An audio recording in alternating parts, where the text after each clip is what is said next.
Vous êtes député, Christian Baptiste, vous avez entendu les canniers, les agriculteurs, les producteurs de canne. Qu'est-ce que vous en retenez? Je retiens qu'il faut optimiser l'utilisation du foncier. C'est le problème fondamental.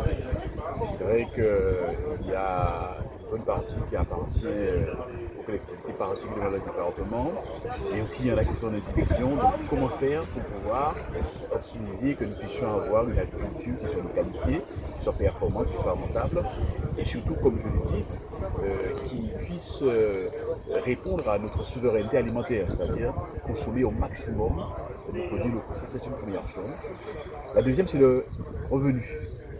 Le revenu qui apparemment passe aussi par le rendement quand même, c'est-à-dire pouvoir faire en sorte que l'agriculture soit rentable, notamment avoir des beaucoup de cannes aujourd'hui.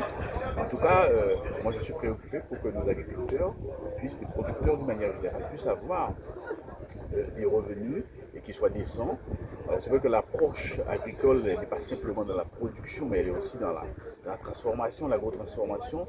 Donc il y a une approche quand même globale à retenir.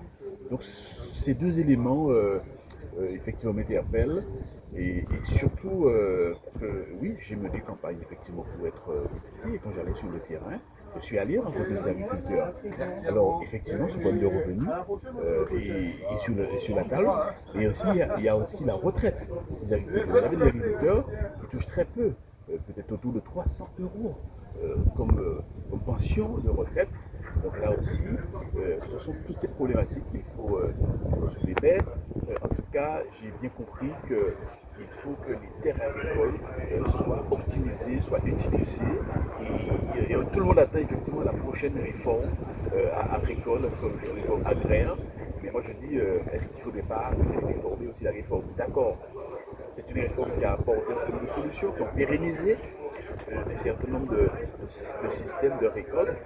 Mais est-ce qu'aujourd'hui, il n'y a pas un certain nombre d'éléments qui sont déjà passés ou dépassés et qu'il faut revoir? Bien évidemment, les agriculteurs, les producteurs sont mieux à même d'apporter aussi les réponses. Comme je le dis, oui, il faut de la volonté politique.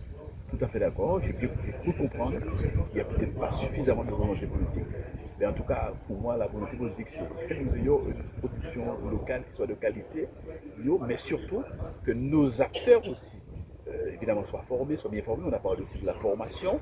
Et une fois on voit des disparitions, ce sont les ouvriers agricoles qui font que, bon, voilà, apparemment beaucoup de personnes étrangères, alors, je ne sais pas ça au sens péjoratif, mais en fait, la nature a aujourd'hui, je crois entendre que même des Costa Ricains commencent à rentrer aussi en Guadeloupe. Donc ça veut dire que nos jeunes aussi, Guadeloupéens, on doit les former à cette production agricole. Ils peuvent être aussi, oui, patrons, chefs d'exploitation, mais je pense qu'il faut aussi cette jeunesse justement qui est en désirance, qui est en difficulté, comment faire pour qu'elle puisse aussi aller vers l'agriculture. Je pense que c'est la terre qui nous nourrit, c'est notre terre qui nous nourrit. Et si on ne prend pas garde, effectivement, ben oui, nous aurons d'autres produits, parfois déviants, qui viendront venir, je dirais, parasiter notre système alimentaire, notre système même dans la société. Donc aujourd'hui, la terre est nourrie, il faut qu'on puisse la préserver. Mais c'est tous ensemble. Il faut avoir cette volonté politique pour tout le monde.